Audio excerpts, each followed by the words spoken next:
When is the last time you listened to a podcast about web development, web design, and small business and didn't fall asleep? Yes, we cover web development, web design, and small business, but like actual human beings with personalities. If you're a beginner, we're not going to talk over your head. It's more like asking your buddy for help. We have guests, we have fun, and let me tell you, these two can get off on a tangent. Ladies and gentlemen, welcome to HTML All the Things Podcast. This is Matt Lawrence and Mike Curran. That's right, everybody. We are back, and this is episode 125, the web technologies of yesteryear. No, the web technologies of 2020. I'm Matt, that's Mike, and this week, the first episode of 2021, we'll be diving into the tech that caught our eye, or even used some of it in 2020. Now, if this sounds interesting to you and you want to support the show, please go check us out on that Patreon, leave a rating or a review on your podcast app, and join us in our Discord server, or share this with your friends. Now, Mike compiled this list, so Mike, please, sir, take it away. Okay, so it's 2021. Happy New Year, everyone. Happy New Year, Matt. Happy New Year. Let's hope for a better 2021 than a 2020. Well, my year already got off to a really good start with my vehicle. Yeah, that's...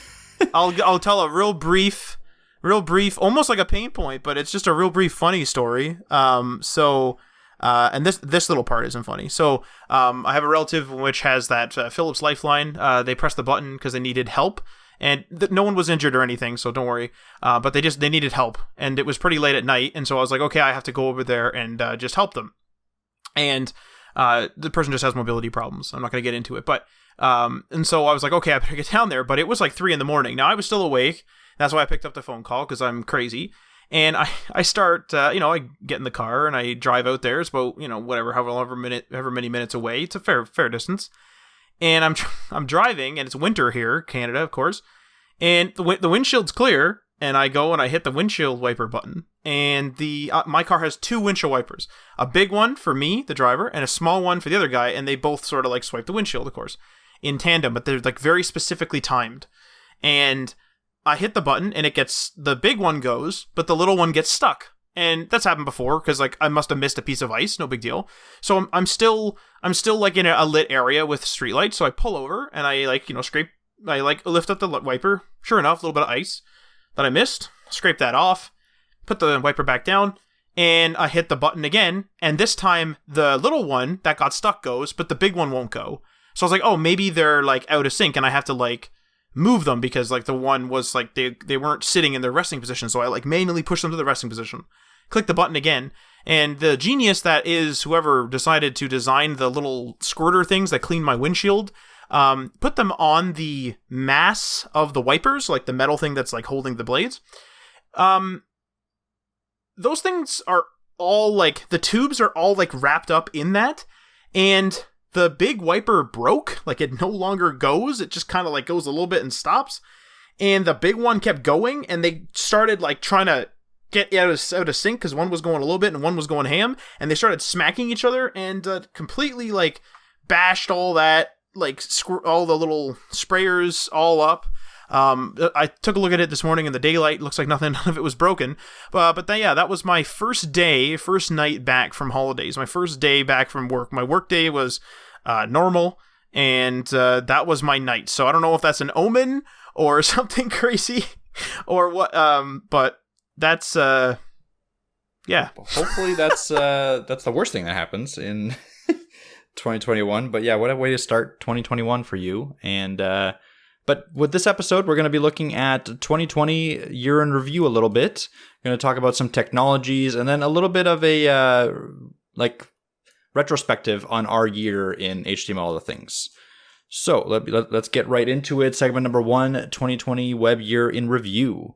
So first thing I'm going to start off with was Vue 3.0. That came out this year, I believe a few months ago even, not that long ago. And the big thing with it was the new composition API, which kind of changed the way you write Vue code.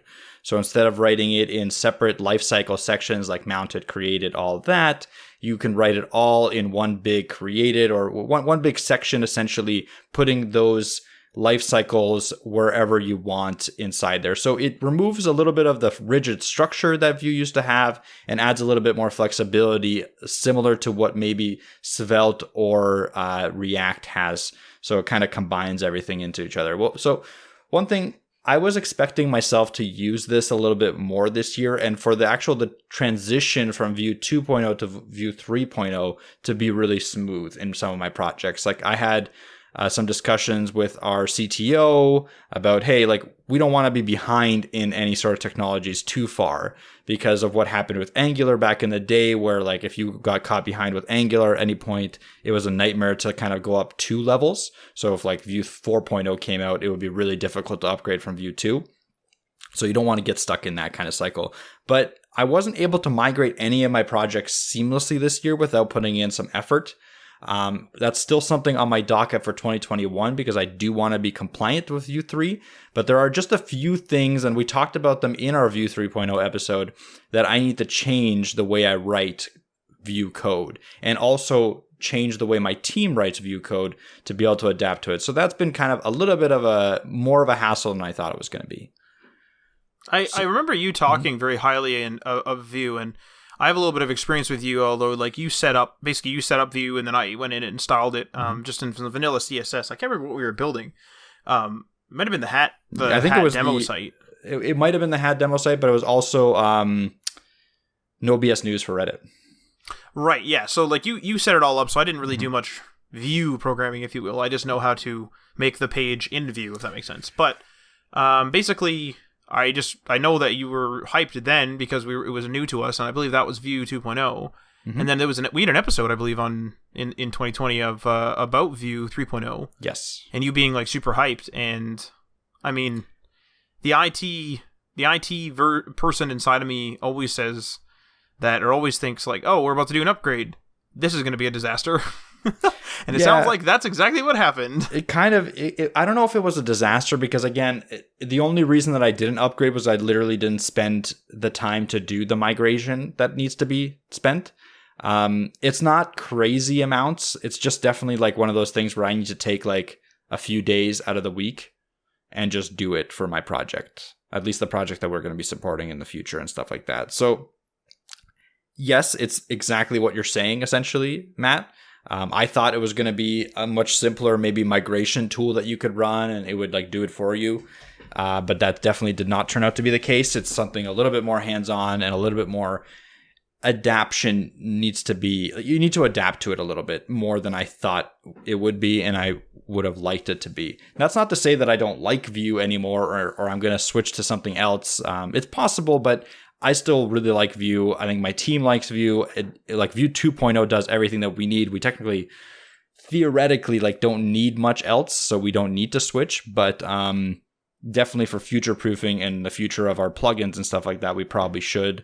Maybe even for security purposes and stuff like that, you should always kind of try to be at least somewhat ahead of the curve in that case. So yes, it was more of a pain, but no, I don't think it is one of those things where it's just not going to happen because of the trouble that it caused. Like I know a lot of people, this is a little bit of a side topic, but Yarn, I believe Yarn 2.0 came out this year. And Yarn is another version of like NPM, or it's actually built on top of NPM. We talked about it a few episodes ago, actually. And everyone hated it. Like that was one of those things where like literally everyone tried it, switched back to Yarn 1.0 and never went back to Yarn 2.0. Because they changed some like very key things in it that makes it more difficult for you to maintain your code, essentially. So it's not on that level of controversy, Vue 3.0. Vue 3.0 is just one of those things where it's like, maybe I'm going to wait like 4 or 5 months and then I'm going to switch to it. Well, Vue 3.0, and having not used it, talking as an outsider, but it sounds like it's that traditional sort of age-old upgrade trope where the creators of Vue have a choice. They can either respect Vue 2.0 religiously, which would effectively be holding back Vue 3.0. Yes. Or they can push 3.0 forward keeping in the same sort of mindset of programming in Vue from Vue 2.0, and ultimately coming out generally with a better product in 3.0, but creating by like alienating some systems or by alienating some or antiquating some systems in the upgrade, you're obviously going to cause an upgrade headache. But independently, if you were a person that just was looking at Vue 3.0, the product having those things antiquated is going to end up being better. Yes. Like, it's not held back. Yes. It's the I mean, age old again. It's that age old thing where certain agencies, especially older agencies, will force people to use Internet Explorer. And I remember reading a post, I think it was on Reddit years ago, probably a year ago actually, not that long ago, where somebody was saying we've finally cut support, I think it was for Internet Explorer 10 or something like that, and they had just started being able to use Internet Explorer 11, and they said, oh my god, like Flexbox, and they were really excited about Flexbox. And that is such a foreign territory to me, because it's just like, we don't care about Internet Explorer at all, and I can't even imagine trying to abide by that. And we've had a taste of that, where one client one time had to, or requested, and we did do it, that their website load fast on dial-up, because this was going into a very remote area in some cases. And so we had to make it like super slimmed down, and luckily we could use modern browsers, but I can't even imagine trying to use the actual web tech of yesteryear with no joke around it full time. Like, that's just crazy. And so these upgrades, whereas they may not be smooth, bringing it back to Vue 2 and 3, those innovations are required in order to keep things fresh and actually like good and modern. Yeah.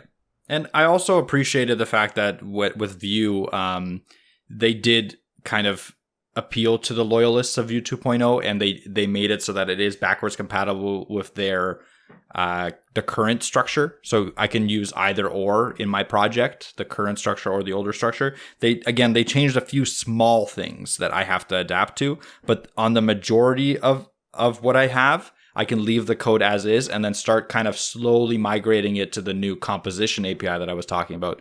The advantages being that, again, like you were saying, Matt, the composition API is built to be a lot more performant. It's built to be a lot more flexible, and it's built for kind of the future of the web.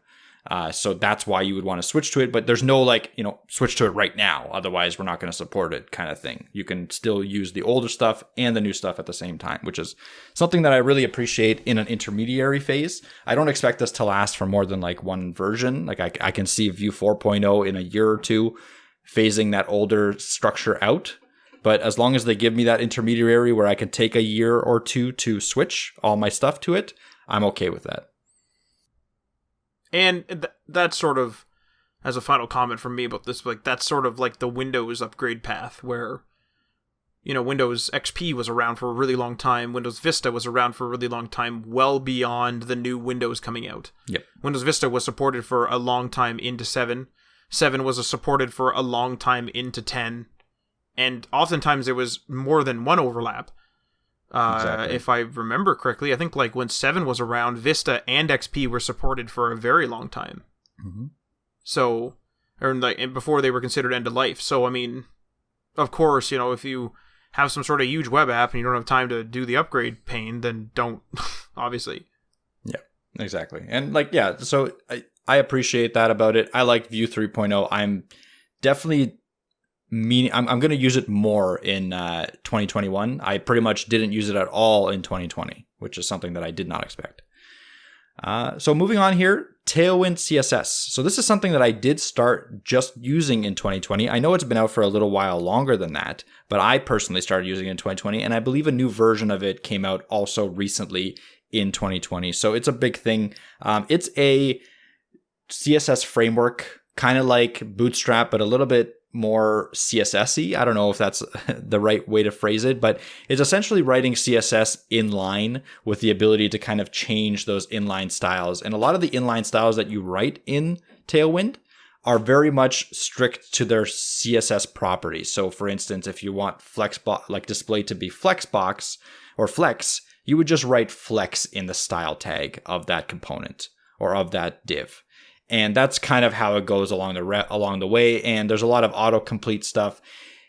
It's something that I didn't think I would enjoy, and it's something that I didn't think I would use, because I'm always kind of more of a purist in the sense that I like to write, if it's CSS, I might as well just write it in the CSS tag of like a view, or maybe write it inside of a CSS file in like regular JavaScript, HTML, CSS kind of thing. But once I started doing it, it's kind of hard to go back because it's just so quick. Like you're creating the entire component or the entire div in one line without having to go to a different file, without having to go to a different line, without having to see it. And then also coming back to one of my, like an older project using Tailwind, I can see exactly what that div kind of looks like just by reading what that div, instead of going like, okay, this div has this class. Okay, let's go find that class. Okay, what does this class have? Okay, what other dependencies does it have?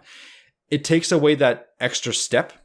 And for me, I'm not much of a designer. I want everything to be done quickly as possible in the HTML tags.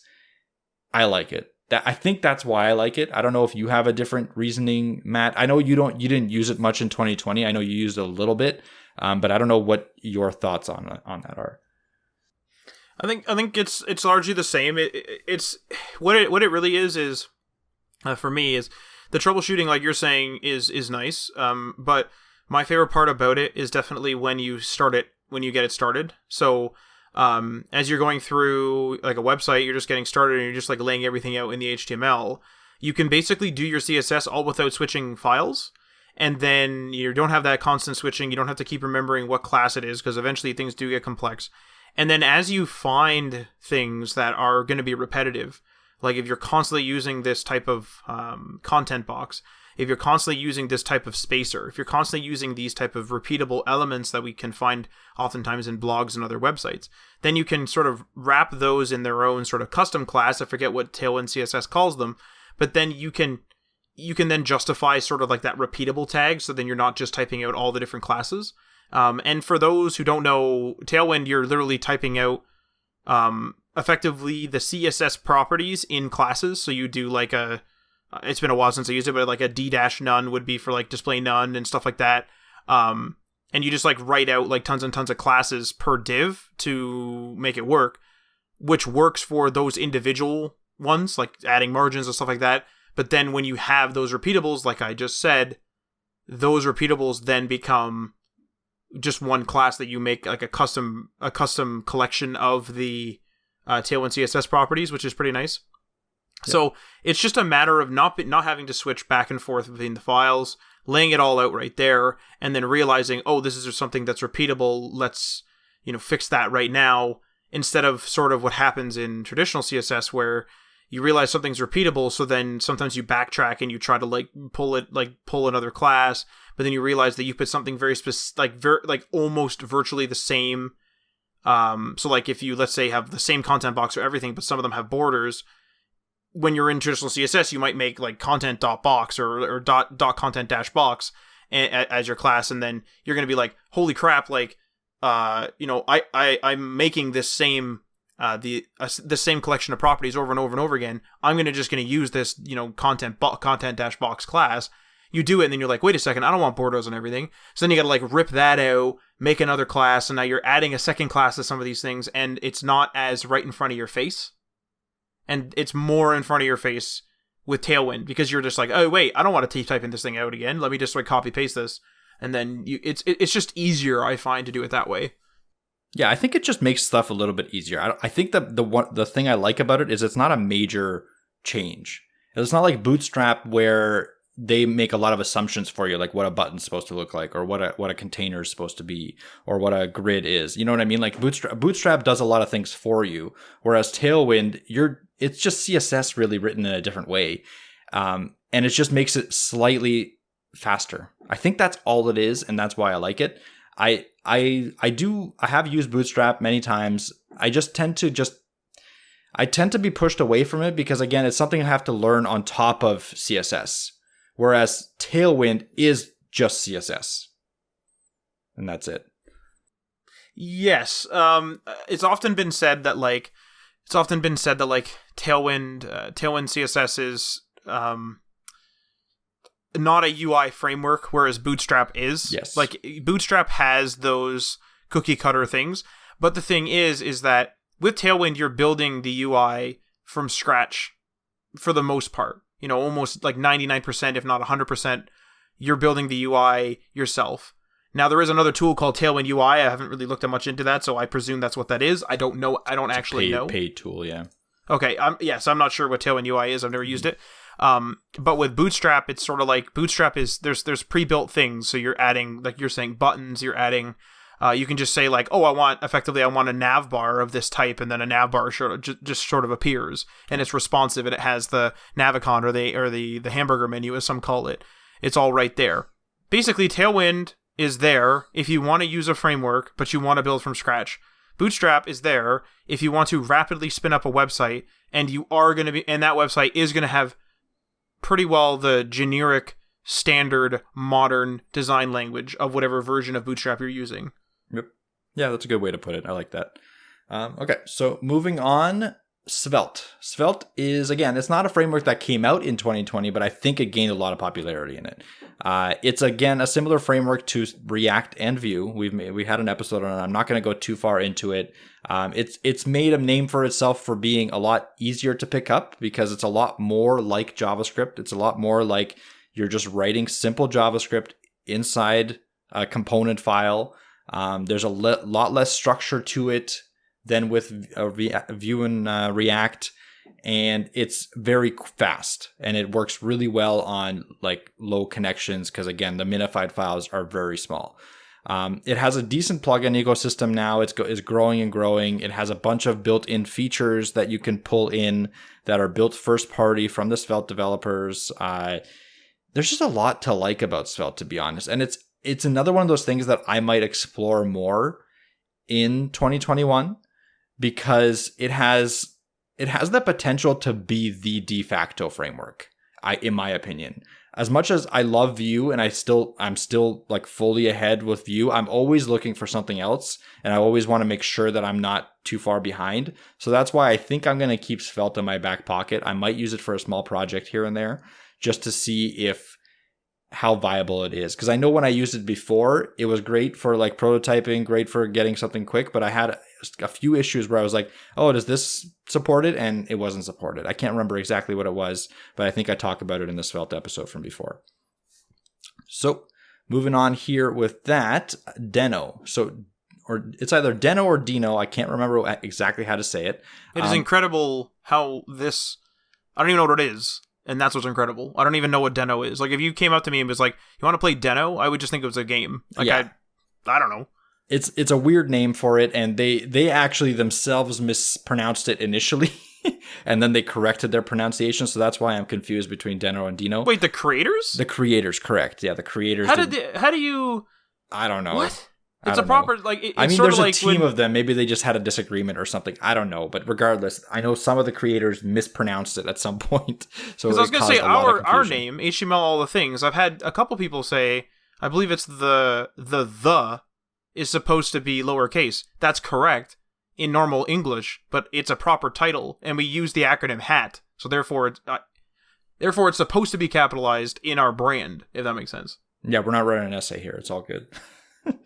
So Deno, I'm going to call it Deno, is a backend framework a la Node.js. So it's an alternative to Node.js. It is JavaScript based, but the interesting part about it is that it has TypeScript support built in, so you don't have to add like TypeScript as a separate plugin or anything like that. And it also, I believe, is built partly with WebAssembly. And what WebAssembly does for stuff like backend frameworks is it just makes stuff run a little bit smoother, a little bit faster. And I'll talk about WebAssembly as one of the later points, but just know that it's a little bit more of a faster language for certain applications. And there's a lot of things that Deno can rely on that can kind of be used at it. I believe it uses Rust with WebAssembly, which is, again, a separate language that is supported with WebAssembly. it's heavily typed, which the TypeScript implies, and it also doesn't use npm. It uses just direct URLs. It's trying to go away from this idea of continually building packages. So having to manage a continual integration of packages and like having to manage the dependencies by having to build a massive bundle every time that you update your code. So I know, Matt, you've worked on stuff with Vue, so you know that every time you save a Vue project, it'll recompile it and quickly like reload your browser and stuff like that. Like it's fairly quick, but every time you save, that's what it's doing. It's recompiling into a simple bundle of JavaScript, HTML, and CSS. What the trend that I'm seeing in 2020 and going into 2021 is people want to get away from that. People want it so that you don't have to compile on every save. Back in like you're building a regular JavaScript page. They want you to have it so that you know, when you save, it just updates that page without having to recompile all your files into one file, right? And that's kind of what Deno is doing, and that's the trend that it's taking. So it's a little bit faster. It has a pretty big ecosystem already. And as long as you're a fan of heavily typed languages, Deno might be the way to go for you. So if you're coming from like a C background or a C# background, C++, or a Java background, going into a backend language like Deno or going into a backend framework like Deno might be the way to go. And just stay tuned in the future. There's a couple episodes that I have planned. One of those episodes is going to be a Deno versus Node.js episode where I'm going to go into this a little bit more heavily. So moving on here is Snowpack. So this is something that I just learned about literally, I think 2 or 3 days ago. But it has been creeping up apparently pretty heavily in 2020. And it's again, one of those things that is perpetrating this idea of not running a compiler every single time you save code. So it is a system that is supposed to be an alternative to Webpack. So Webpack is what all these modern frameworks are built on. So like React, Vue, those are both built using Webpack. So again, the idea is that anytime you add a node module, anytime you have a dependency, what Webpack will do is it will save, like when you save your code, it will build your entire project and all your dependencies into one JavaScript file, one HTML file, one CSS file, right? So every time it has to build, again, it's not a huge deal. Some builds for me usually take like seconds, like a few seconds. But if you're talking like a big project, or if you're talking about lower end computers when you're developing, it could be kind of a pain. So the development flow is a little bit better with something like Snowpack from what I can tell. Because what Snowpack does is it piggybacks on this thing called JS modules, which is built right into regular JavaScript that's supported like with newer versions of Chrome and Firefox and Safari. It's supported across all browsers at this point, unless you're talking older browsers. And it allows you to kind of import and export entire modules or entire libraries or entire plugins right from your browser. So again, before what you had to do was when you do an import or an export, the Webpack module would see that and build it into one file. But now the browser can do it for you in real time. So you can skip that step of having to build those files. You can just have those import and export statements right in your JavaScript. So that's what kind of Snowpack piggybacks on, allowing you to have kind of, one build per plugin install rather than one build per save, if that makes sense. I like how this is, one of these technologies where it, like, just even your notes here kind of encompass the idea that web development, modern web development, if you will, if you're doing stuff like this, like if you're not just using WordPress or Webflow or vanilla, that the modern web developer is working upon a leaning and constantly shifting Tower of Pisa, yes. Effectively. Yeah. Because, holy crap, we were talking about Webpack here and there this year, and now it's like, no, Snowpack, because it piggybacks on this other thing. And there's a few more technologies, admittedly one of them is WordPress, that's in this episode coming up. And I haven't used Snowpack to be totally clear, either, but to be fair, as an outsider, this just sounds rickety. But everything does. Like, this is not a comment against Snowpack. This is a comment against the industry in that why the hell are we using so many different technologies to build a website? Like, at the end of the day, most people are writing blogs. Most people are writing blog posts or posting pictures or something. You know what I mean? Like what are we doing here? So I can explain it a little bit. So as JavaScript matures and more features get built into JavaScript, stuff comes out to take advantage of those features and make it easier for newer technologies to take advantage of those features. So for instance, like I was saying, the JS modules, and that's the next thing I'm going to talk about, that allows you to kind of do what Webpack did for you before JS modules were supported in JavaScript. And that's why Snowpack, again, piggybacks on something that's already integrated into plain JavaScript to make another system like Webpack a little bit better. And that's kind of the piggybacking that's happening. So as JavaScript evolves, there's going to be newer technologies that take advantage of the technologies that JavaScript is doing. Like, for instance, with jQuery. Before, jQuery was not essential, but it was really important for creating reactive and interesting websites, like stuff that changes content all the time or animations and stuff like that. Slowly, JavaScript built in almost all, if not all, the features straight in from jQuery into JavaScript, right? So that jQuery got phased out, but other stuff took over, like React, like Angular, like Vue, that piggybacked on those features. And that's kind of the leapfrog that's happening. That's why it is rickety in a sense, but it's not for no reason. It's not just because, we're just trying new things and that's it. There is a logical step here that, like, JS modules is supported. Oh, we can build something better now for the general public. Yes, like this comes back to my argument or my statement on, as things upgrade, as things change, we need to push forward, and that's one of these things. It's just like, for example, even in your notes here, you said also what Deno is powered on. So if somebody at like Snowpack or the team just gets pissed off and pulls Snowpack, then Deno is dead. Well, yeah, like I didn't say it because that's actually not like a fully true statement. It just, Deno supports Snowpack, I believe. It's more, they support Webpack and Snowpack, I think. So it's not powered on. That was just something I wrote when I was listening to some talk, and then I realized that that's wrong and I didn't take it out. But yeah, I see what you're saying. Like, to be fair to you, it is weird because, like, again, I have never used Snowpack, and yet it's become this thing over the year that's now become used in multiple different technologies. Like Svelte apparently has, like I just talked about, it has a Snowpack build, right? Like all these different technologies have Snowpack all of a sudden. I've never even heard of it until literally like 3 days ago. Here's a question to build on what you just said. So who's building these projects that's always in the cutting edge? So we as an agency have had several discussions recently about moving our customers to one or two specific code bases and try to pigeonhole them into these code bases unless there's certain circumstances that prevent them from doing that.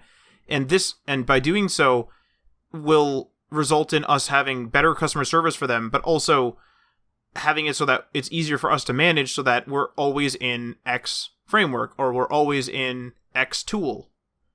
Whereas every single time one of these things come out, my thought process always is like, let's just, for example, I take this year, and I don't have any plans to do this, but God knows.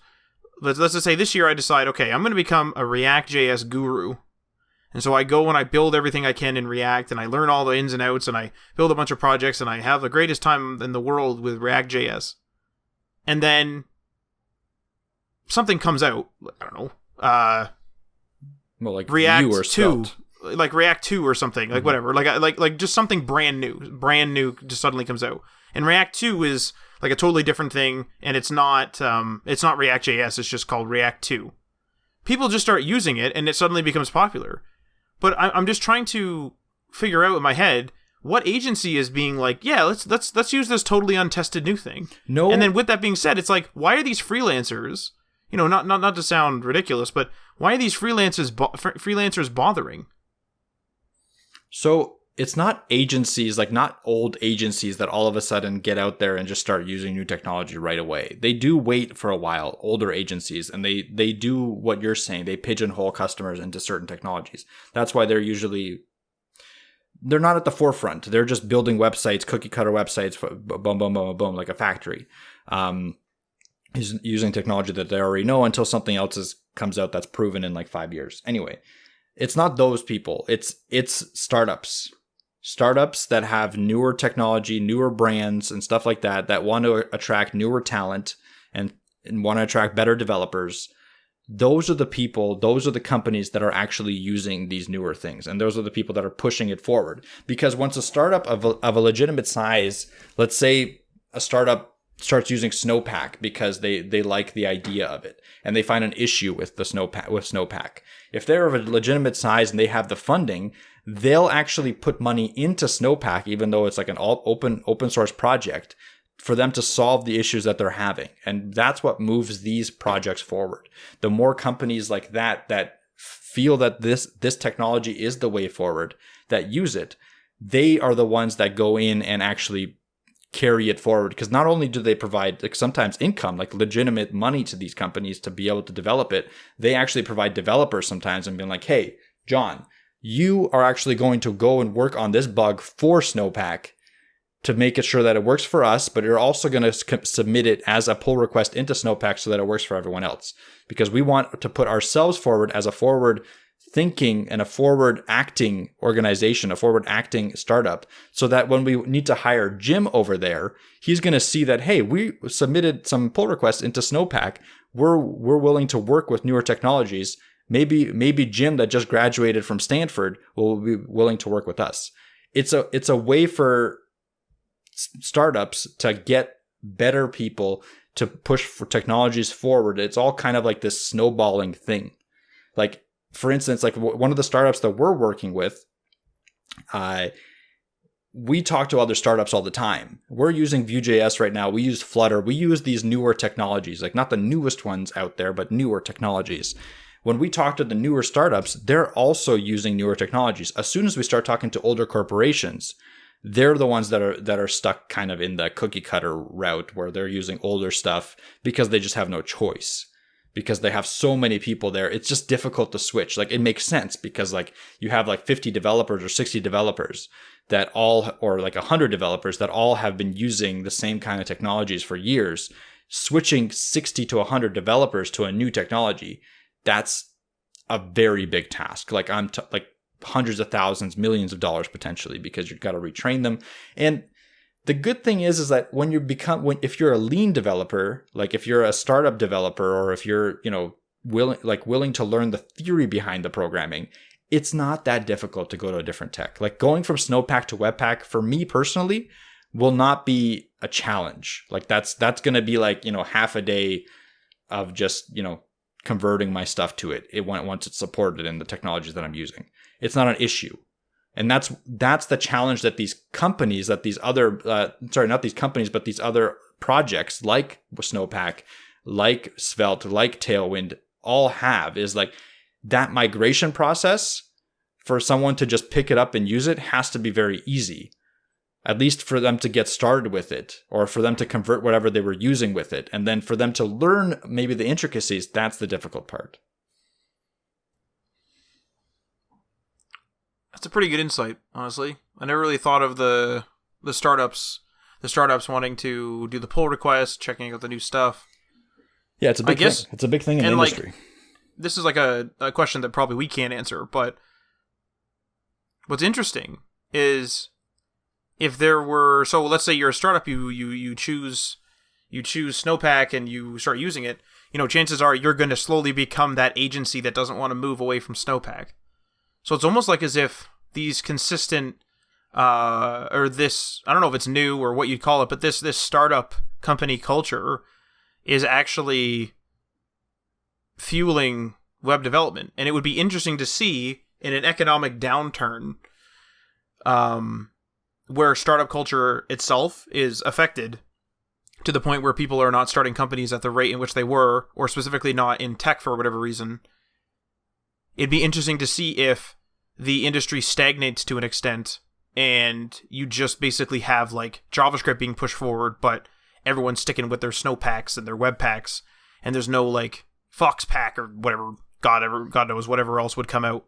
I personally, I think we can't answer that, but I personally think my theory would be that yes, I think it would stagnate a little bit. The less money being pushed into the tech industry, the less companies being open that would support stuff like this, technology like this, that have a better chance of it. And I'm not saying that every large company doesn't, try new things here and there, because I'm sure they do. But in the general rule of thumb is like larger companies with more developers, it's harder for them too. So that's why. But regardless, I agree with you, Matt. I think that as an economic downturn goes, if startups are starting to be slower in creation, stuff like this gets less.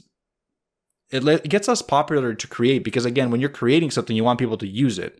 Even if you think it's the best thing ever, you don't like, if you're creating something this big, you're not going to be like, you're not going to be very happy if no one's using it. And if there's no startups to try it out, and if there's no new developers going into these like smaller companies that have a say in what technology to use, then you have it's going to go down a little bit. I don't know if it's going to completely stop, but it'll definitely stagnate a little bit. Interesting. Mm-hmm. You're right though. I think we'd probably need like an economist or God knows what else to answer the question. Yes, exactly. For the economy wise, but interesting. All right. So with that being said, one thing I do want to mention is again, like I said with the whole Deno Node.js, I will be doing a Webpack versus Snowpack episode sometime this year as well. So stay tuned for that. Coming out tomorrow. Nope, not tomorrow. Not going to promise that. I don't even know if it's going to be next week, because I do want to spend some time with it. Again, I literally learned about this like 3 days ago, so that's why I don't want to go too far into it yet. The night is young. Like, it's not even 10 p.m. here as of recording this. There's no sleeping tonight. All right. There's no sleeping tonight. Go out, break your windshield wipers, come back, and then do some Snowpack versus Webpack. It's fine. Well done. You don't even have a webcam there. Both of us. Well, I don't know where my webcam is because I got a new desk. I don't know where my webcam is. Mike doesn't have a webcam, but it's fine. Just somehow webcam it. Use your webcam. You're making a murderer webcam. There's a frickin' inside joke. Yeah, holy. I used to have a really, really bad webcam that I bought for like a good $6 off of a site called Deal Extreme. This was like 8 years ago or 9 years ago. A $6 webcam from 9 years ago. So just to picture that image quality. It had about 120 pixels, I think.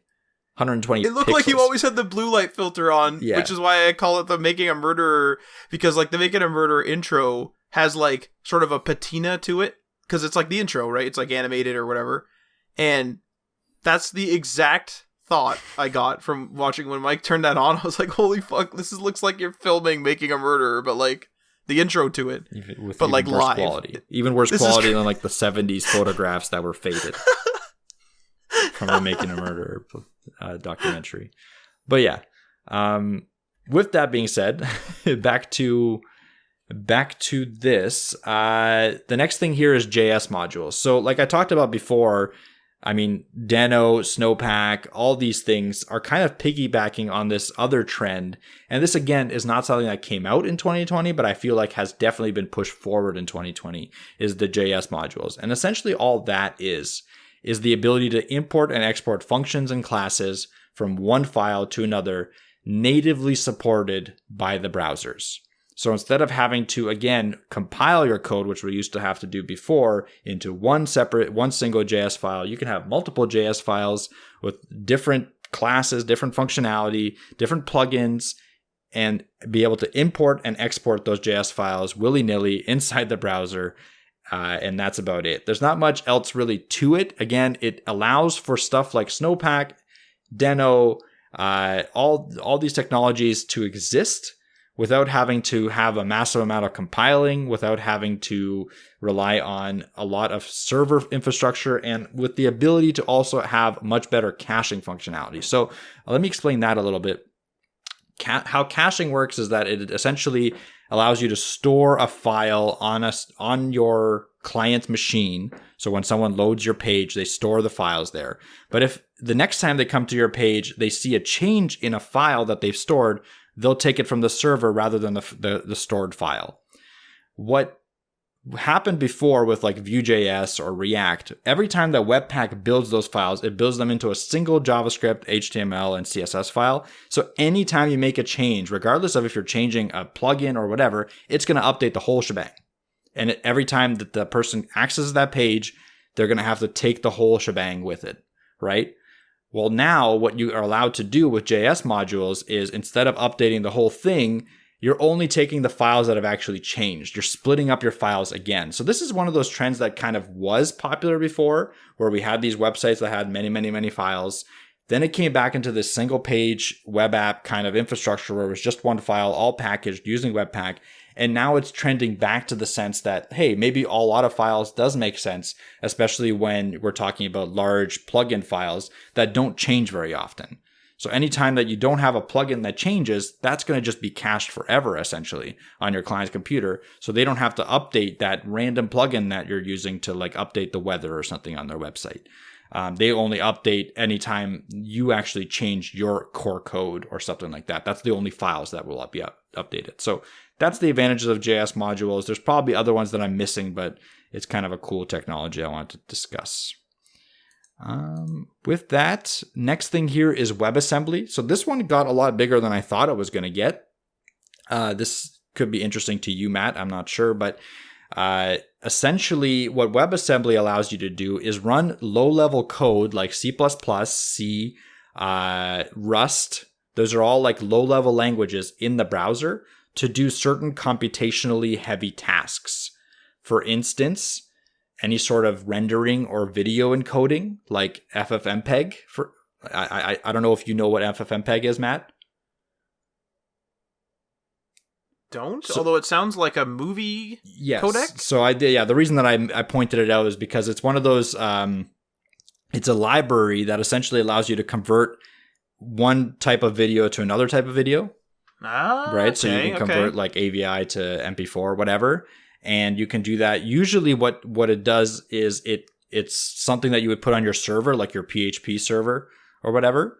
And you would just send that video over, upload it, send it to your server. It would convert it and then store it somewhere, and you could play that video. What WebAssembly has allowed to do is FFmpeg to run right in the browser, which means you can have a client upload the video, have it convert right on their machine, and for them to watch it from that whatever format that you need them to watch it in, right on their machine, rather than ping your server. Now, is it based upon? Well, I guess it would be. I was going to say, is it based upon the power of that machine? Of course. Yes, absolutely. But like, again, it works in some tasks, but let's say that you have like a very low budget and you need a lot of media consumption and you just don't have the server that can handle a lot of clients. Well, this is something that could alleviate that, obviously. Because you don't have... It's interesting... Mm-hmm. Sorry, go ahead. No, go ahead. I was going to say, it's interesting because we recently had a project... we just like had a conversation about it, and it is NDA, but just to sort of paraphrase, and again, changing details for security's sake and all that, but we had a project in which the person needed to store a fair bit of videos, kind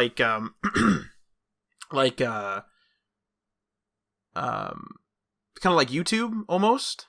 And we were, letting them know that, hey, there's ways to get around a lot of technical things, right? Little ways you can hack around stuff, use third-party services, whatever, to sort of lessen the amount of server costs you're going to have for, let's say, a web app. But there's no way around video and images. Video, especially out of the two, is big, and video requires compute time. And that's just the way it is. There's nothing else that you can do. And so this would be... Yep. It wouldn't work for them, but it's just sort of interesting as like a thing that could have come up, if you will. Yeah, exactly. It's something that could eventually work for them even, and who knows. But regardless, it's really cool. But the other thing that WebAssembly is it's powering a lot of the web now. For instance, Figma, a big web design application where you can lay out your web designs, do high fidelity design, low fidelity designs, whatever. It's really big. Like similar to Sketch. It's all powered essentially with WASM. And I've linked an article in the show notes. I don't know when they're going to be up, but there's an article in the show notes that says that when they've converted to WebAssembly, again, WASM, WebAssembly, same thing, it cut their load times for regular clients by 3 times, like 3 times faster. And as well as the performance of actually like changing, your canvas and stuff like that, rendering, any sort of graphical rendering that you're talking about, WebAssembly is going to be much better at. So that's interesting. Yeah. That's now here's the question. So would it rely on their machine weight incompatibility though? No. It's just wait,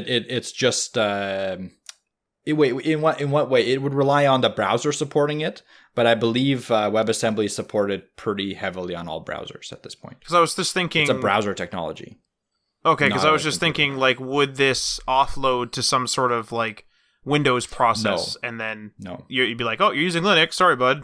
All it does is it takes advantage of the language's structure. So it's not so much like actually writing straight to the core or straight to something that we understand as like an embedded controller or something like that. It's actually using the languages like how C++ handles garbage collection, how C++ handles rendering.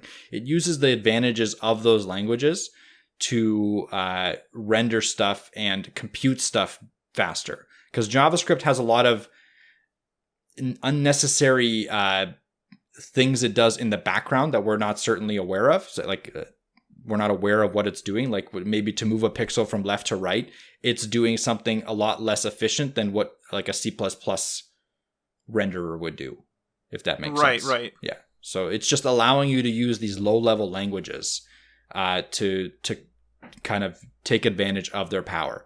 That's fascinating. Yeah, honestly. it is really fascinating. The disadvantage of it is obviously is a lot more difficult to write than JavaScript. So like you're going to need to either pay for a much more experienced developer or learn something much more complicated than JavaScript. But again, in certain scenarios, like stuff like, YouTube and Amazon and all that, I'm sure they're using WASM under the hood because it saves so much rendering power. It wouldn't make any sense not to use it. Yeah, because they're rendering a crap ton of images, and I think there might even be videos in those products. I can talk about Amazon, and there might even be I think there might be videos in some of those image carousels for products. Absolutely. Interesting. Yeah. So it's really interesting stuff that I will keep an eye on, but I don't anticipate using WebAssembly anytime soon.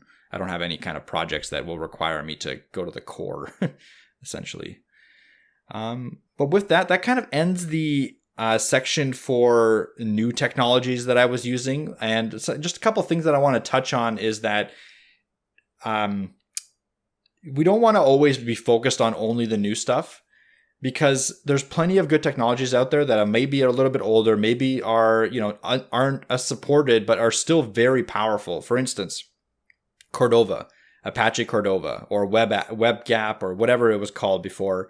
PhoneGap. Yeah, PhoneGap. That's right. It was called. I think it's still around too. Yeah, I think it is, but it's fully deprecated now, whereas Cordova isn't. Like it's still kind of being supported. But regardless, what it allows you to do is package a regular HTML, JavaScript, CSS project into a iOS or iPhone app, or iOS or Android application, right? And it's really simple to kind of start up and use and package. It's not the same as React Native in the sense that you have to learn a whole new XML layout language, because you're literally using regular JavaScript and CSS and HTML. You don't really have to learn anything new. You just have to learn how the framework actually works and where to put files and stuff like that. It's all pretty self-explanatory, especially if you're trying to do a very simple application. It gets a little bit more difficult or a little bit more hands-on when you're trying to do some custom functionality for Android and iOS.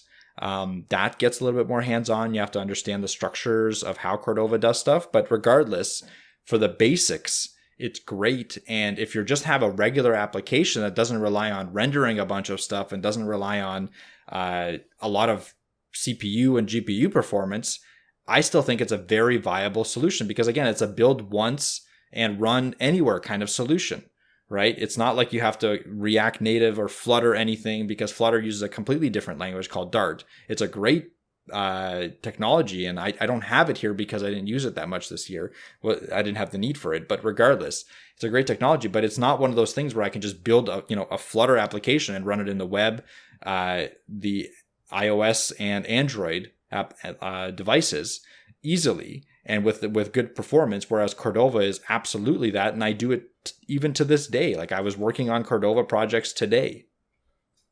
Well, that's the thing with Cordova as well, is I don't think it gets enough credit, because if you think about it, like I worked on a Cordova project years ago. I don't think it's live anymore. Well, the site certainly isn't live anymore, but I think the app has been taken down as well. But it was on Berryflow, which was a BlackBerry sort of fan site / media coverage site, and I built the website I built the app, for that website, and I basically just pulled, like, this is in Cordova. I pulled in the website's blog posts, which I think were in WordPress. I don't remember now.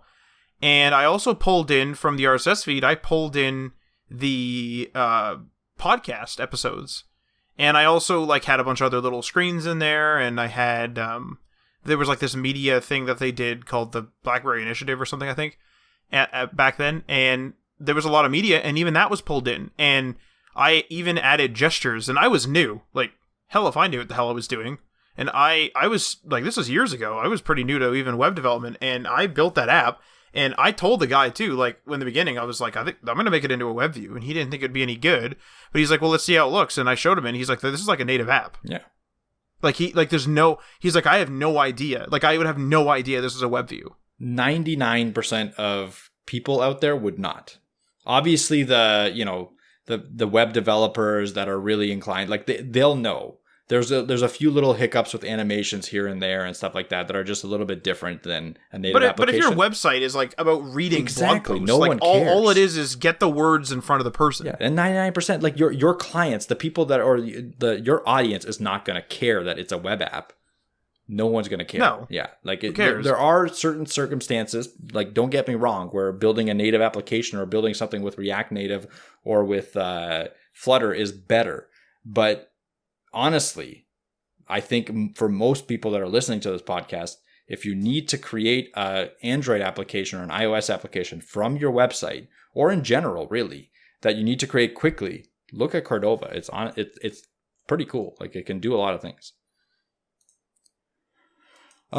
With that, the final thing here is WordPress. And again, I know a lot of people like to bash WordPress and say that it's a dying thing and all that, and that could be true. It could be going down in market share. I'm not sure about that, but I don't buy into that. Yeah. Even if it is going down in market share, it still has. It comes down to the fact that more stuff is going on the web, so the actual market has changed, and obviously WordPress is not going to be used to build the powerful applications that are on the web today, but there's also no reason to use the powerful tools that are used to make powerful web apps in WordPress. That's ridiculous. Yeah. So of course, even if it is losing market share, like I said, we don't know. But even if those numbers come out, the market is different. The market is changing. People are doing more and more online, and web apps are becoming much more popular. And WordPress is more tailored toward websites, not web apps. Yep. Exactly. And it's still a very powerful platform. It's still getting updated. It's not like people have abandoned it. It still has plenty of updates. I believe there's some performance updates. There's still all the hiccups with the plugins. You could still get into plugin hell, and you can still have security issues, stuff like that. But regardless, if you're looking for something that is very viable to learn, very used in the workplace, if you're looking for a job, I'm sorry, but WordPress is still a very big part of the job market. If you're looking for something where your customer, your customer is going to ask for 50 million things, and you can't build all that every single time. There's a reason why WordPress is still around and it's still so popular, is because of the plugin ecosystem. There's a plugin for literally anything. So your client goes I need this slider to flash red and then flash white and then show me pictures of tanks here and that. There is a plugin for that, almost guaranteed. Whatever he asks you to do, there's a plugin. Whether it's going to work great, who cares? If he's not going to be paying you that much or whatever, at least you can get his task accomplished and move on with the project, rather than being okay, well, I'm going to have to build it. It's going to take about a month. It's going to take about $3,000, and then you'll have your slider that flashes white, blue, and gray, and a tank here and a tank there. I don't know. That's just completely random, but I'm just saying, clients ask for really random things all the time, and we know the clients that are going to be really demanding on stuff, and they're going to be coming to you being like, hey, I saw this on this one website from like 10 years ago. Can you implement that here? It should be easy. Those are the clients that I would reach WordPress for if you need to. And we've had that too, where we've seen clients' needs, and they are coming to us, and their current website's on WordPress, and they're not happy with it for whatever reason. Needs to be upgraded. Maybe it's just old. And we say, okay, maybe we can make a custom solution because your needs don't seem to be that much. And then usually what ends up happening is like you maintain the old one for a while, and you realize, holy crap, these guys are calling about a lot, and it's all over the place. Like, they want quizzes, they want newsletters, then all of a sudden they want like podcasts in here. Like, it's all over the place. And then what it becomes is you're like, wait a second, no. This has, like, there's a reason why this is on WordPress. It's because we need that marketplace of plugins, because if we don't, it's going to be hell. Like, we're going to be like, oh my god, we got to build out a whole podcast infrastructure thing that like reads our RSS feeds. Here we go. And then, whereas in WordPress, you just go to like plugins, podcasts, or RSS, or whatever you search, and then you could find a solution for you, show it to the client, and basically plug it in, set it up. That's it. And that's it. Yeah. No, it's definitely still a very viable platform, and I don't think it's going anywhere anytime soon. We're using it. Like, we used to rip on it all the time, and like I said, like we've said this several times, is like our opinion changes all the time, and we use it, and we're pushing some clients to it because we know these clients keep wanting different and oftentimes very random to us features, and you can't, as a web developer, keep up, especially at the budgets that a lot of people have. WordPress allows you to install new features across a wide variety of different things, from wildlife through God knows what, all from a marketplace, an app store inside the app. And sure, it has some clunk, and sure, it has some problems, but you're not going to be able to put in the amount of time it is required to make a perfectly non-clunky version of whatever feature they're asking, when most people don't have the budget to afford that. Yep, exactly. I think with that, though, that kind of ends this segment, and we're going to move on to segment number 2, which is just a kind of a retrospective on our year. I'm just going to set this up a little bit. We'll have a little bit of discussion. We're not going to go too far into it, but if you wanted to learn a little bit more about this, we had a Patreon exclusive before the show segment right before we started recording this podcast, where we go a little bit more in depth into what we'll be discussing right now, and a little bit more in depth into our goals for next year and stuff like that. So check that out on our Patreon at patreon.com/HTML all the things. But with that being also, it's available for free for everyone. Yeah. You don't have to pay. That's a good point, Matt. You don't have to pay quite yet. We still don't know what we're going to be doing with those Patreon exclusives. We might put them behind a paywall in the future, but for now, check them out while you still can, essentially. But with that, our year this year has been kind of broken down to 3 things here: coronavirus, streaming, and HTMLthings.com. So coronavirus really threw a wrench into everything that we had planned, or all our expectations for the year, at least. I know it was a little bit demoralizing to see the stats. I'm not going to go too far into the stats because I don't have them pulled up. And again, demoralizing. They didn't go down like crazy. I'm not saying that we lost like everyone, but they definitely did not meet our expectations. And a lot of that can be kind of put onto the coronavirus front, because with coronavirus, a lot less people are driving to work. Our primary listener, as we learned, is definitely the commuter. And we lost all those, essentially, because people that work from home, yes, they listen to podcasts, but they just do it a lot more sparingly because they have a lot of other things that they're doing at home. There's a lot of other ways that they can keep themselves entertained. There's videos, there's kids, et cetera, et cetera. It's just a lot more difficult. I found myself, at least at the beginning of the coronavirus pandemic, listening to less podcasts. Now I've kind of adapted my schedule to be able to still have a good amount of listening to podcasts in the morning and stuff like that. But regardless, I can understand why that would affect our numbers. It's still shitty to see, obviously. Like, it's still like, we know the reasoning, but I think that there's maybe something we could have done better to maybe alleviate that a little bit. There's a few things that I'm regretting at this point, not putting effort into. But the other aspect of this is that, yes, coronavirus affected our stats, but it also affected us. And that it would be ignorant to think that like we were just like all okay all throughout the year, but really we did suffer a little bit of, demoralization, panic, just a lot of stuff built in, right? Like with the whole pandemic, uncertainty, everything. And that definitely did affect the final product of the podcast and of HTML, all the things in general. So that's something we definitely want to work on in the new year, but that's kind of my retrospective of how coronavirus affected our year this year. One thing that we did start is streaming on twitch.tv/HTML, all the things. And it was great. Like we did it. I did it pretty consistently for a while. Had a lot of fun with it, but it was also really draining as well. And it's something that I need to work on. It's actually one of my weekly growth goals that we started last time we had an episode a couple weeks ago.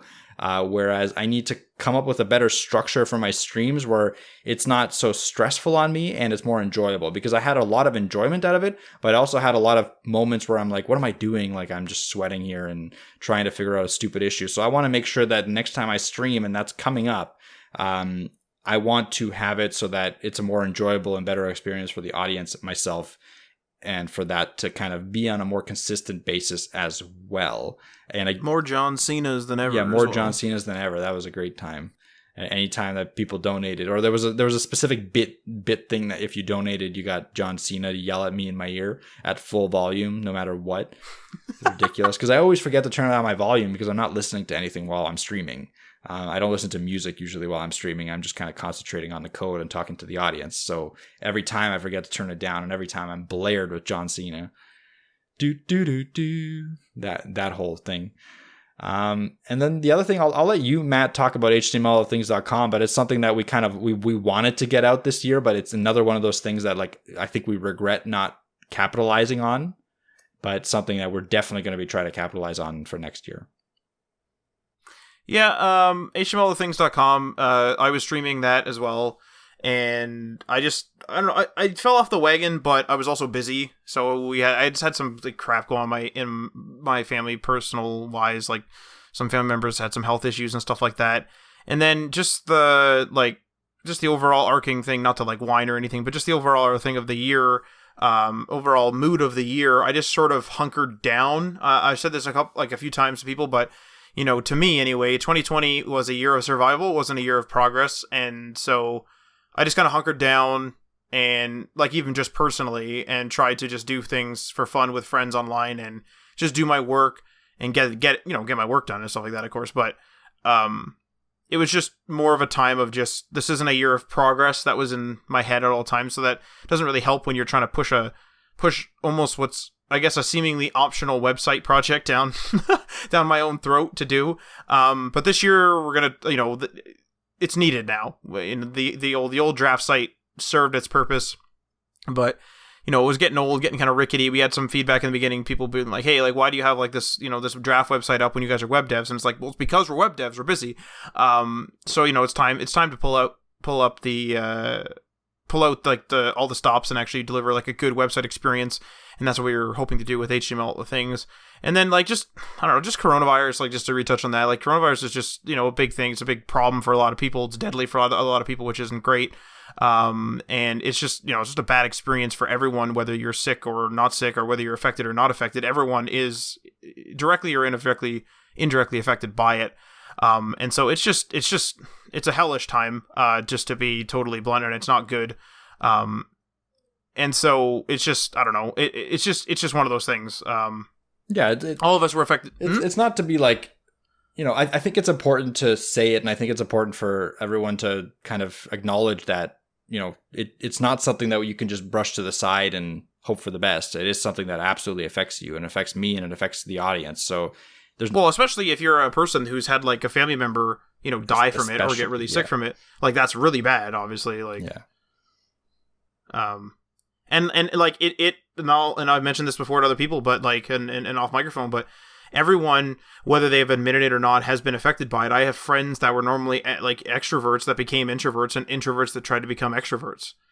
Just like seeing that flip in some people seeing people react to things differently, people having short tempers that normally were never short tempered, people who were not short tempered or were short tempered before become more relaxed, stuff like that. Like I've seen big people were affected by this, mental health wise, whatever. And that's just the way it is. And even myself, like I find myself double checking things like a million times. So like, I feel like I have like some sort of undiagnosed OCD just because I'm like scared of this thing. It's just like the pressure. I don't know. I haven't gone to a doctor or anything, but like, it's just like keep double checking things and stuff like that. It's just driving me nuts. But like, this is a year, like 2020 was not a year of progress, like I've said. And 2020 was not a year of progress, and 2021, you know, where the coronavirus is still around, hopefully things are on the mend with the vaccination, whatever. And, hopefully we can get back to being a little bit more normal, or a little bit more 2019-ish, I guess. But yeah, like, I don't know. It's just one of those things. But yeah, I'm hoping that this new year is good. Mike and I had like a really good heart-to-heart. I know you already mentioned it, but Mike and I had a really good like sort of heart-to-heart, or like colleague to colleague. It was like a professional heart-to-heart conversation of our goals professionally, but not from like a money-making standpoint. And we did that in our before the show segment. So like, again, that's patreon.com/HTML all the things. It's free for everyone. You can just go there. You'll see the post and you can just listen to it. It'll be the one after the COVID Christmas shopping before the show. You'll see it. So it's like I put like a big banner on it. It's just under the Patreon post. But you should give that a listen. It's just us talking about our professional goals and what we had discussed and something that we noticed in our professional lives, having gone through the phases effectively of going from a small scrappy business to still being a small scrappy business, but one that actually has like a profit margin and actually has like makes enough money to pay taxes and stuff like that. So stuff like that. So that's just, you should definitely give that a listen, because it'll really get into the nitty gritty of it. And I mean, that's it for our year. I think. Yep. I would love to stream more. I'm looking at doing more of I'm doing audiograms. I'm the one that edits the show. I'm the one that does a lot. So like, I really hesitate to commit to do anything just because I also do client work. So it's a matter of sometimes I'm up to 7 a.m. editing the show because the next day I have to do like a business meeting in the afternoon. So I don't want to say like, oh yeah, I'm going to stream every day and then I won't be there because these business meetings keep cropping up. So it's just one of those things. One good thing for this year, and it'll be probably starting next week, is I did buy a new microphone. This microphone's getting old, starting to actually literally rust, or tarnish, whatever. But it's just starting to go. It's starting to whistle every now and then, strangely. So, I mean, it's 9-10 years old. Served me well. So hopefully I'll have different, hopefully better audio quality starting next week. Just waiting for it to ship. And that's our year for me. Yeah, I think that's good. You can run up the old conclusion. Well, what about the weekly growth goal? Oh, yes, Mike? I'm sorry. Let's do the weekly growth goal. So for me, I think one of the things that I want to do this year in general, this might not be a weekly one, this is kind of like one that'll appear out throughout the year, is I want to read more books related to like business, related to motivation, related to just in general stuff that will help me become better at what I do, essentially. Because I've been reading, I do read quite a bit, but usually it's just for personal pleasure, and I still want to keep that a little bit, maybe before bed. But for the most part, I want to switch a lot of my reading to stuff that will push me forward. So if anyone will have any good book recommendations, throw them out there, and I'll definitely take a look right now.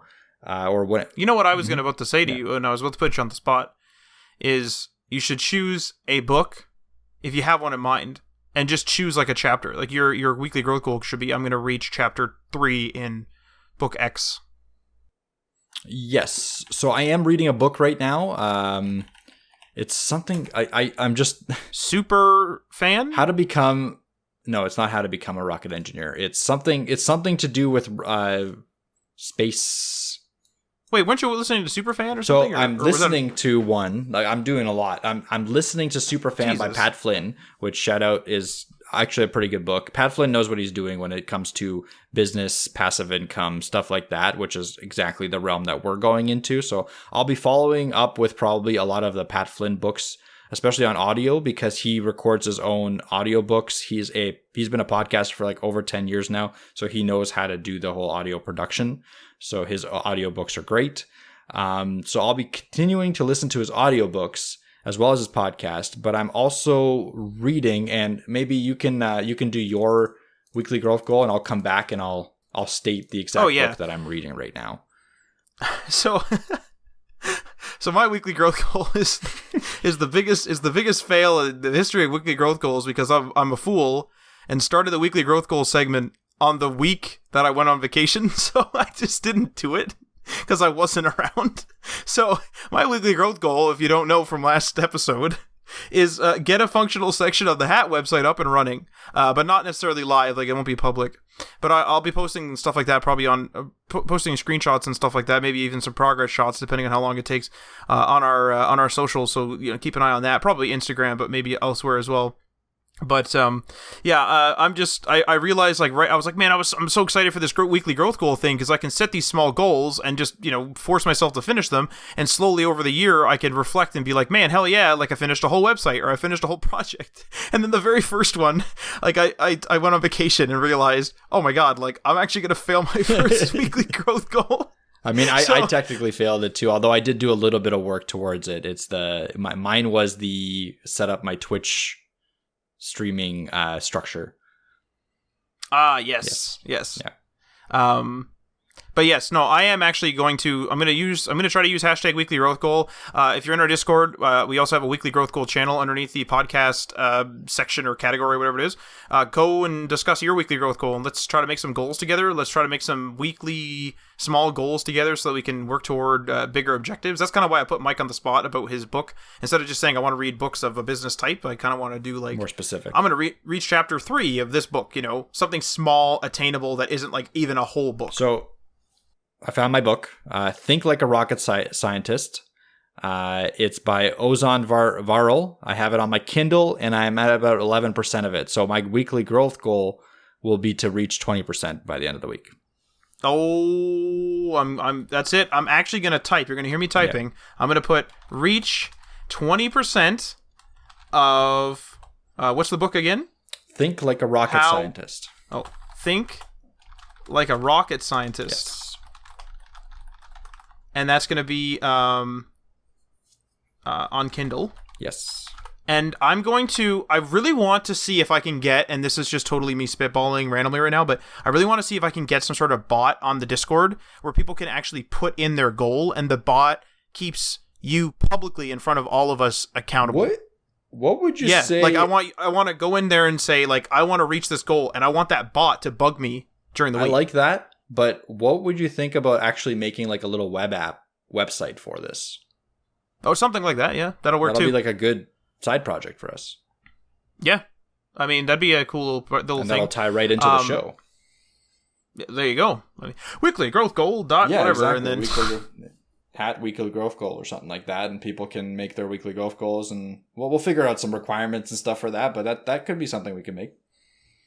Yeah, it'd be something cool, but yeah, like whether it becomes a Discord bot or a website or something, I really would love for the weekly growth goal to actually be something that we as a community can slowly chip away at our big goals, and more importantly, because they're small goals, if it's something that you want to do but you feel as though, how like some people will feel bad for doing fun things on vacation because they could be professionally developing themselves, the weekly growth goal can be something fun.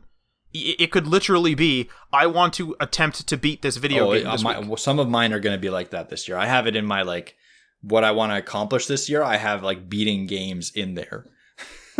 Oh, so yeah. No, like seriously, and I really want this to be, like, a fun and professional thing. And I really want you guys to come chime in. So, I haven't checked if the hashtag weekly growth goal is available. Hopefully it is. But I'll be chatting about it on the Twitter and on the more than likely on the Instagram. Mike and I just both post on the same Instagram, obviously, just to keep everything together, and for the most part, at least for now. And so yeah, I really hope you guys join us. And for now, check us out on that Discord. You guys can discuss your weekly growth goals. I'm going to post in there after the show at some point, and let's get some goals happening, really. But that concludes our episode. Now, if you're thinking, hey, where's the web news? Remember, the web news is has been spun off. It's in the same feed, so don't worry about that. It's in the same RSS feed. It's just spun off into its own little, and it's obviously labeled, web news dash whatever, or the title dash web news whatever. So this week, little sneak peek, is going to be email detox. And as a very brief note about it, so the last time, and this is about me and my email detox, last time I was without my work email was in 2017 when I had no data connectivity or no reliable data connectivity when I was in Cuba. And as a result, it's 2021 now, and I started going a little crazy. So we're going to talk about that this week. So make sure to keep it locked, if you will, to this feed. And if you're listening to this upon the release date, the web news will be released tomorrow. Now remember, we're on that Patreon. That's patreon.com/HTML all things. So check out the tiers and give that a go. And many thanks to our $3 tier patron, Sean from Rabbit Works JavaScript via youtube.com/RabbitWorksJavaScript, Garrett from Local Path Computing and Web Design via localpathcomputing.com, Ryan Gatchell from Blue Black Digital via blueblackdigital.com, Chris from Self-Made Web Designer via selfmadewebdesigner.com, Tim from The Web Hacker via thewebhacker.com, DL Ford from dlford.io, and Bib Hashdaz from 9block Media via 9blockmedia.com. Feel free to leave a comment or a review on the platform that you are listening to this on, and I'm going to let this outro sign us off. You've been listening to HTML All the Things podcast. Web development, web design, and small business. We hope you've gotten some useful and practical information from this show. And we hope you appreciate that we talk to you like human beings. And we hope you had some fun. We'll be back soon. But in the meantime, hit us up on social media on Facebook, Instagram, and Patreon at HTML All the Things. And on Twitter at HTML Everything. Until next time, this is HTML All the Things, signing off.